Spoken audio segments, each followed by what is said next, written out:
파트 6 제어공학입니다. 제어공학은 일단 전기기사, 전기공사기사, 즉 이 기사 분야 시험에만 출제가 되고요. 근데 전기공사 산업기사에 전기응용 과목이 있는데 그 전기응용 과목에 이 제어공학의 1장이 또 포함이 됩니다. 즉 이 제어공학 전체 중에서 1장은 전기공사 산업기사 전기응용 과목에 포함이 되고 이 전체는 기사에만 포함이 됩니다. 그래서 전기산업기사는 이 제어공학을 공부하지 않으셔도 상관이 없습니다. 그래서 제어공학은요, 뭐 일단 실기하고도 맨 마지막에 있는 그 시퀀스 제어 부분을 제외하고는 크게 상관이 없고 하기 때문에 좀 이론적으로 어려운 감은 있지만은 문제는 그 관연도에서 중복되는 그런 가능성이 가장 많고요. 그래서 점수는 공부만 어느 정도 하셨다면은 점수는 웬만큼 획득할 수가 있습니다. 예, 이론적으로 어려운 게 맞지만은 공부를 하시면 점수는 괜찮게 나오는 과목이니까 포기하지 마시고 끝까지 공부를 해주시기 바라고. 1장에 자동 제어계의 개요가 있는데요. 제어계의 기본 구성이라고 해서 개회로 제어계와 폐회로 제어계가 있습니다. 어떤 제어계냐면 개회로 제어계는 우리가 입력이 들어갑니다. 우리가 입력이 들어가면 어떤 제어계를 거쳐서 이렇게 출력이 나와요. 그러면 입력이 그대로 출력으로 나오는 것을 우리가 개회로 제어계다라고 하고, 출력이 마음에 들지 않으면 다시 입력 쪽으로 보내서 피드백을 시켜주는 겁니다. 이렇게 피드백을 해서 원하는 출력을 얻을 때까지 돌리는 거죠. 그런 것을 우리가 폐회로 제어계다라고 합니다. 그래서 폐회로 제어계는 피드백 제어계, 이렇게 피드백이, 이 노란색의 피드백 부분이 생명이에요. 이런 부분이 있는 것을 얘기한다. 그 다음 자동 제어계의 분류에는 어떤 그 종류에 따라서 분류하느냐 하면은 목표값에 따른 분류, 즉 목표값이 변한다, 변하지 않는다. 목표값이 변하는 것은 추치 제어라고 합니다. 따른다는 거죠. 목표값이 변한다는 것이고, 정치 제어는 목표값이 변하지 않는 것을 얘기합니다.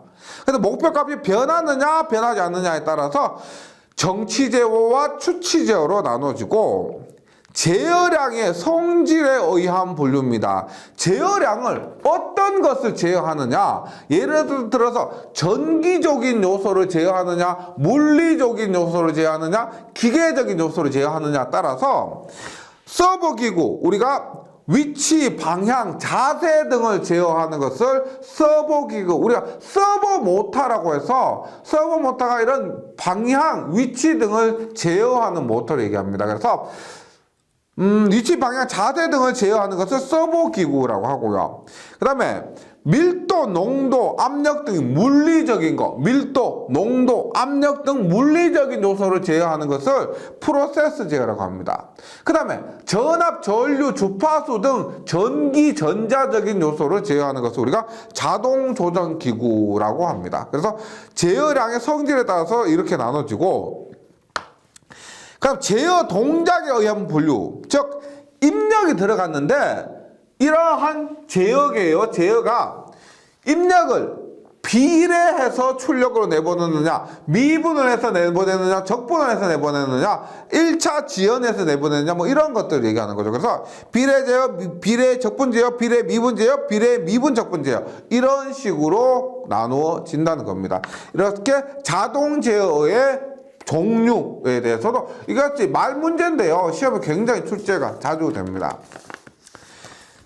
그 다음에 블록 선도와 신호 흐름 선도가 있는데, 이 블록 선도와 신호 흐름 선도는 같은 거라 보시면 돼요.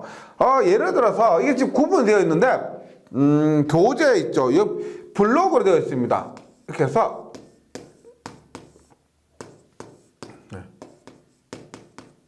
쓰고,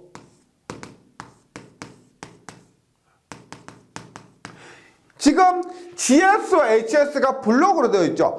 이것을 우리가 블록 선도라고 합니다. 근데 신호흐름 선도는 뭐냐면 이렇게 했어요. 블록이 없는 거예요. 그래서 이것이 S, 그 다음에 이것을 HS. 블록을 그냥 신호로, 그냥 화살표 등으로 나타내는 것을 우리가 얘를 뭐라고 한다? 블록 선도, 신호흐름 선도라고 하는 거죠. 그래서 결과적으로는 똑같습니다. 이렇게 나타내는 것이고, 블록 선도는 자동 제어 중에 포함되어 있는 각 요소의 신호가 어떠한 모양으로 전달되고 있는가를 나타내는 선도. 우리가 뭐 프로그램을 짜면은 뭐 입력, 출력하면서 비교, yes 위로, yes 아래로, no 위로, 뭐 이런 식으로 회로 제어계를 구성하는데 그것을 그림으로 나타내는 것이다. 이렇게 이해하시면 되고요. 이것을 우리가 블록 선도, 신호흐름 선도인데 이걸 가지고 전체 전달 함수, 지금 얘는 보시면 입력이 들어가고 출력이 나오죠. 근데 이것 자체가 뭐냐면은 전달 함수입니다. 전달 함수인데 이 전달 함수를 우리가 입력분의 출력으로 나타내면은 이 블록 선도나 신호흐름 선도를 갖고 나타내면은 지금 여기에 부호가 마이너스가 되어 있어요. 마이너스가 되어 있는데 1 플러스 GS HS분의 GS 이런 식으로 나타냅니다.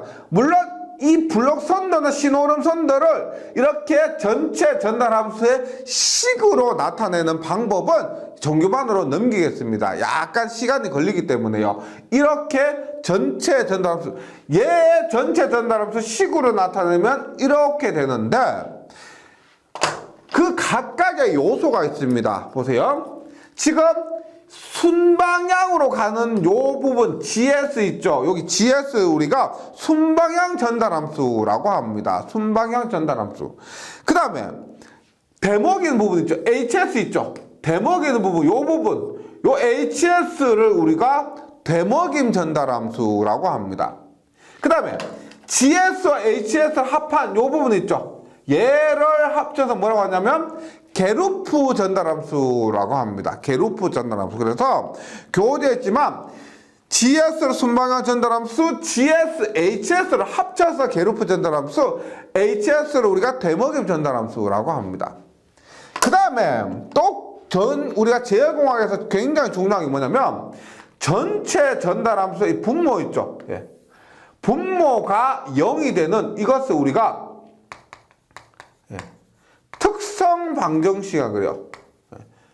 이 제역의 특성을 결정하는 방정식이라고 해서 특성 방정식이라고 합니다. 그래서 이러한 요소들이 지금 뒷부분에서도 계속 사용이 됩니다. 지금 여기 했지만 순방향 전달함수, 게루프 전달함수, 그 다음에 이런 특성 방정식에 여기에서 정의를 한 것을 뒷부분에서 계속 사용하고요. 특히나 이 특성 방정식이 제어공학에서는 가장 많이 사용되는 그런 용어가 되겠습니다. 네, 그리고 이번에 신호흐름 선도 및 간이 전달함수법인데 이런 블록 선도를 신호흐름 선도로 나타내고 신호흐름 선도를 간이 전달함수법으로 나타내는 방법이 뭐냐면 RS분의 CS, RS가 뭐냐면 입력을 얘기해요. CS가 출력을 얘기하는데 공식 1 마이너스 시그마 L1 플러스 시그마 L2 마이너스 시그마 L3분의 시그마의 G의 1 마이너스 루프라는 건데 시그마는 제가 기초 수학하면서 잠시 언급했습니다. 뭐다? 다 더한다는 거예요. L1 루프와 L2 루프와 L3 루프를 빼고 더하고 빼고 그 다음에 G의 1 마이너스 루프를 전부 다 더한다는 것. 이것은 정규반에서 넘기도록 하고요. 이러한 방법으로 블록 선도와 신호흐름 선도가 주어지면 그것을 전체 전달 함수로 나타낼 수가 있다는 겁니다. 네, 이렇게 하는 것이 우리가 블록 선도와 신호흐름 선도에서 공부해야 될 내용이고, 그 다음에 자동 제어계의 시간 영역 해석입니다. 시간 영역 해석은 어떤 의미냐면은 우리가 두 가지가 있는데요. 시간 t가 0에서 무한대로 변함에 따라서 이게 있죠. 시간이 처음과 끝이 같으면 좋겠지만은 계산하기가 좋겠지만은 어떤 제어계가 있으면 시간이 0에서 무한대까지 변함에 따라서 바뀝니다. 출력이 변한다는 거예요. 그렇게 됐을 때 시간이 변함에 따라서 출력이 어떻게 되느냐, 뭐 전달함수가 어떻게 되느냐 하는 것을 시간 영역 해석이라고 하고, 그 다음에 주파수 F가 0에서 무한대까지 변합니다. 근데 회로 이론에서 오메가는 2파이 F예요. 그래서 이 오메가가 주파수를 포함하고 있기 때문에 F가 0에서 무한대로 변한다라고 하기도 하지만은 우리가 J 오메가가 0에서 무한대까지 변한다. 예. J 오메가가 0에서 무한대까지 변한다. 이렇게 해석하는 것을 우리가 주파수 영역 해석이라고 합니다. 다시 시간 t가 0에서 무한대까지 변하는데 그것을 우리가 관찰하는 것을 우리가 시간 영역 해석이라고, 주파수가 변하는데 오메가가 주파수를 포함하고 있기 때문에 J 오메가라고 합니다. J 오메가가 0에서 무한대까지 변할 때 주파수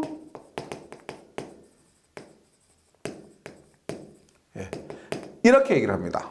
그런데 이 시간 영역 해석은요, 우리가 회로 이론에서 과도 현상에서도 하는 내용입니다. 즉 과도 현상이 뭐예요? 시간을 0에서 무한대까지 변함에 따라서 얘가 과도기를 거쳐서 정상값으로 변하는 것, 그것을 우리가 과도 현상이다 이렇게 얘기했었거든요.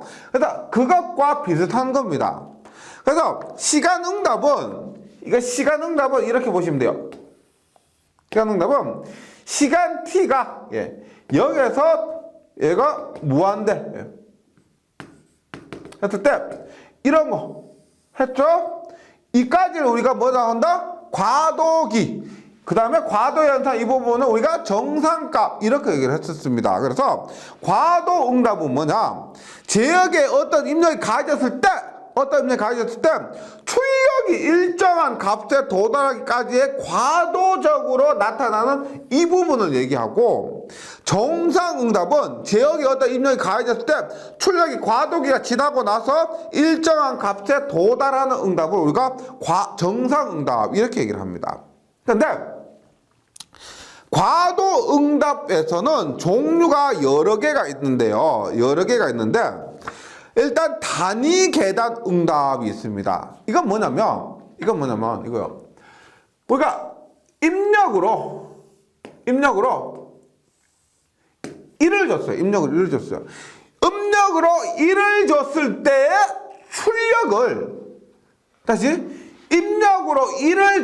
때의 출력을 뭐라고 한다고? 단위 계단 응답이다 이렇게 얘기합니다. 그 다음에 임펄스 응답. 입력으로 면적이 1인, 얘가 뭐 1이고 면적이 1인 입력을 줬을 때 응답이라는 것은 출력을 얘기합니다. 그때 출력을 우리가 임펄스 응답이라고 하고, 입력으로 기울기가 1입니다. 기울기가 1인 입력을 줬을 때 출력을 경사응답이다 이렇게 얘기를 합니다. 그 다음에 2차 지연 제어계의 인디셜 응답이에요. 인디셜 응답이 뭐예요? 단위 계단 응답을 입력을 1로 줬을 때 응답을 단위 계단 응답 혹은 인디셜 응답이라 합니다. 즉 이렇게 입력으로 1을 줬을 때 세 가지 경우가 나올 수가 있습니다. 첫 번째, 제동을 우리가 이 제어공학을 하는 목적은 뭐냐면 안정된 출력을 얻는 겁니다. 원하는 출력을 얻는 것이 목적이에요. 그러기 위해서는 제동을 걸어줘야 됩니다. 즉 얘가 원하는 출력을 얻기 위해서 여러 제약을 걸어주는데, 따로 목적은 딴 거 필요 없어요. 뭐로 가도 서울만 가면 된다고. 원하는 값을 얻으면 됩니다. 그런데 그러기 위해서 제동을 걸어줘야 되는데 얘를 제동을 꽉 걸어줬다는 거예요. 제동을 많이 걸어준 겁니다. 그래서 얘는 부산까지 서울로 다이렉트로 이렇게 가는 거예요. 다이렉트로 쫙 가는 것을 우리가 과도 제동이다 이렇게 합니다. 제동을 많이 걸어줬다는 거예요. 그런데 했는데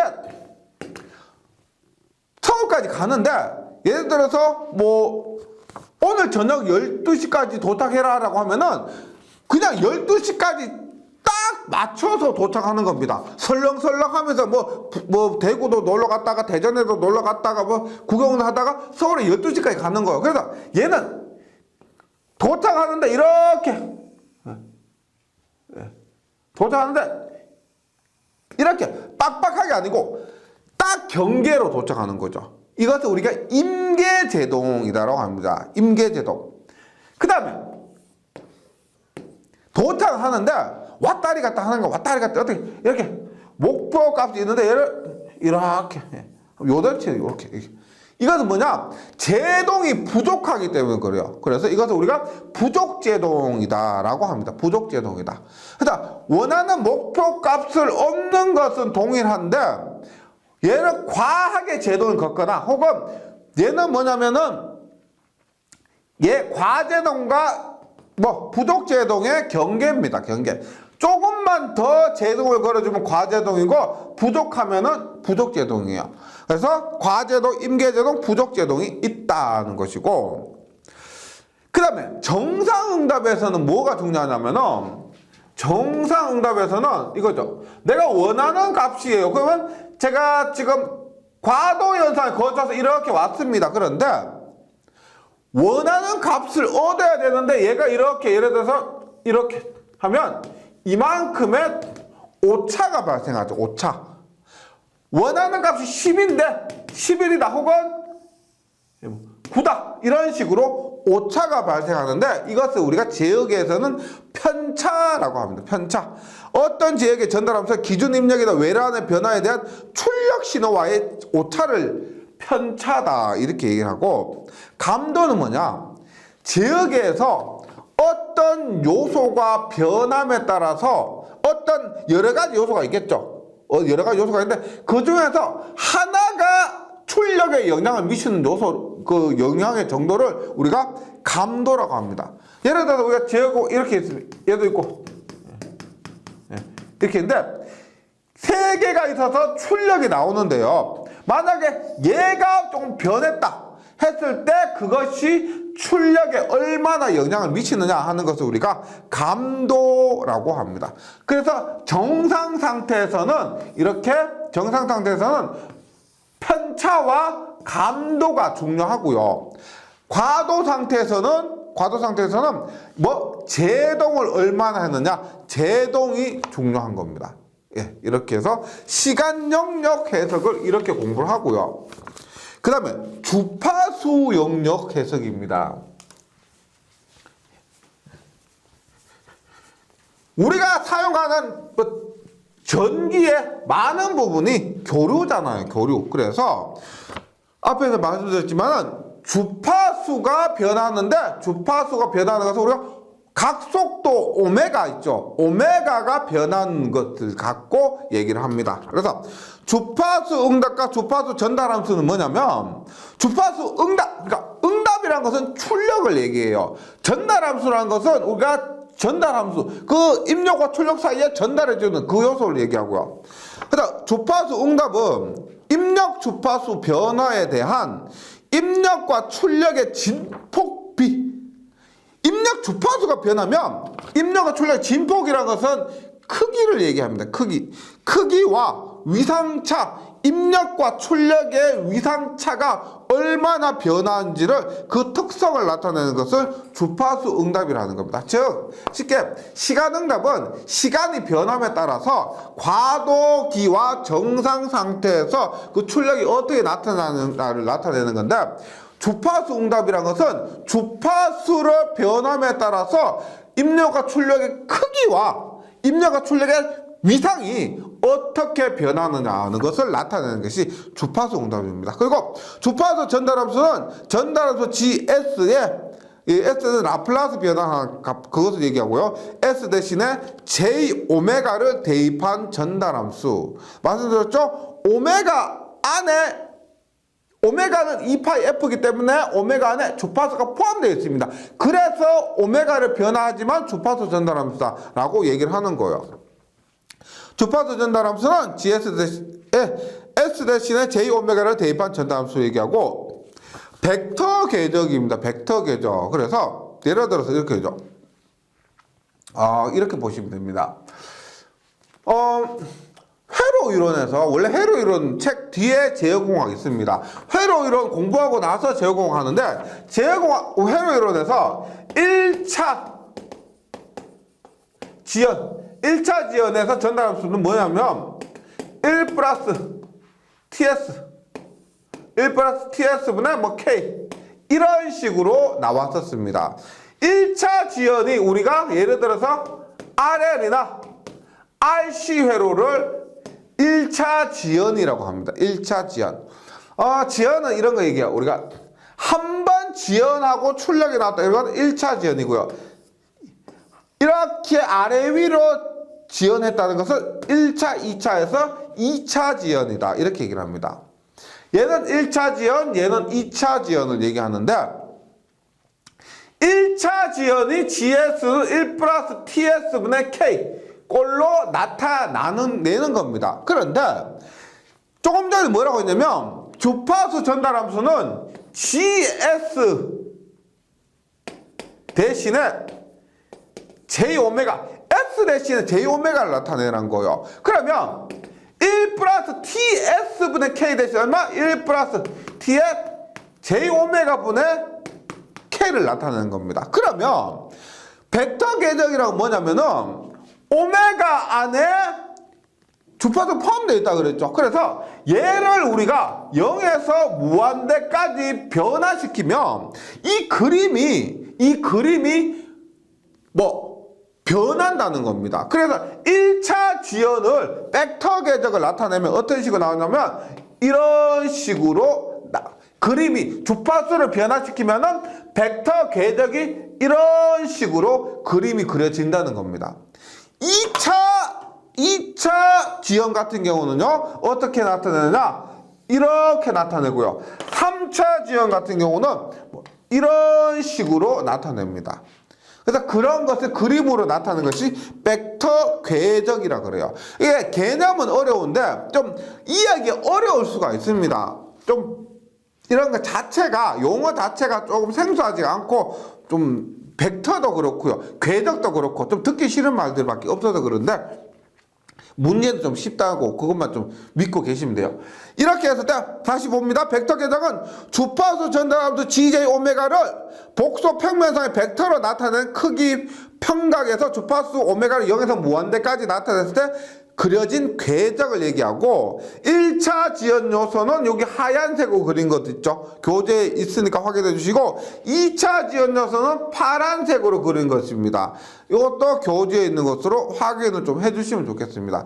이런 식으로서 주파수 전달함수를, 주파수 영역을 우리가 해석을 할 수가 있습니다. 주파수가 변함에 따라서 얘 그림이 이렇게 그려지는구나를 알 수가 있는 거죠.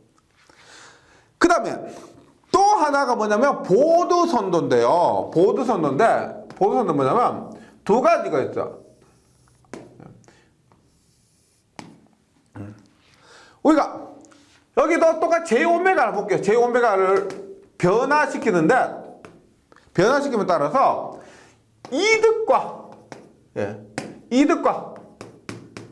위상이 어떻게 변하느냐. 앞에서 말씀드렸지만 주파수 응답이라는 것 자체가 입력 주파수 이런 거 변함에 따라서 입력과 출력의 진폭비, 크기 있죠, 크기. 요거 이득이라고 보시면 돼요. 크기와 위상이 어떻게 변하는지를 특성을 나타낸 겁니다. 그래서 이렇게 보드선도 나타내면 이런 식으로 그려져. 이득과 위상이 이런 식으로 보드선도로 그려지는데, 이게 왜 보드선도냐면 보통 우리가 1, 2, 3, 4, 5, 6 이렇게 되잖아요. 1, 2, 3, 4, 5 이렇게 되는데 여기는 10배라고 0.1, 1, 10, 100, 1000 이렇게 해서 10배로 갑니다. 그래서 로그 함수로 나타내지기 때문에 이것을 좀 특별하게 보고 얘를 보드선도라고 합니다. 그래서 보드선도도 정규만 가서 정식으로 공부해 보셔야 되는데 뭐냐, 자동 제어기에서 안정 불안정에 관한 정보 및 안전 개선 방법 등에 관하여 도식화된 것으로 널리 이용되는데요. 이 보드선도로 안정과 불안정, 이 보드선도 그려서 이 제어계가 안정하다 불안정하다를 판단할 수 있는 것은 이 다음 시간에 안정도에 대해 안정도 시간에 뭐 설명을 다시 드리고요. 일단 이 보드선도가 안정 불안정 등을 판단하는 데 사용된다는 겁니다. 그래서 이득 특성곡선과 이득 특성곡선과 위상 특성곡선의 두 개의 종류로 그릴 수가 있다는 겁니다. 네, 뭐 지금 뭐 제어공학을 1시간 동안 뭐 잠시 설명을 드렸는데요. 딱 느끼신 것이 좀 지금까지 배웠던 전기와는 너무 다르게 생소하고 겁이 나실 겁니다. 그래서 제가 처음에 말씀드렸는데요. 이론적으로는 어려운 게 맞는데 이론을 한번 들으시고 문제를 풀어보시면 그래도 어려울 수가 있습니다. 그런데 얘가 반복되는 문제가 많기 때문에 타 과목에 비해서 반복돼서 많이 출제가 되기 때문에 포기만 하지 않으신다면은 이 제어공학이 10문제가 나옵니다. 회로 이론 및 제어공학에서 회로 이론 10문제, 제어공학 10문제가 나오는데 최소 10문제 중에서 7문제는 맞출 수가 있습니다. 포기하지 않으신다면 어렵더라도 할 수가 있습니다. 네, 여기까지 잘 정리 한번 해주시고요. 저는 다음 시간에 다시 뵙도록 하겠습니다. 수고하셨습니다.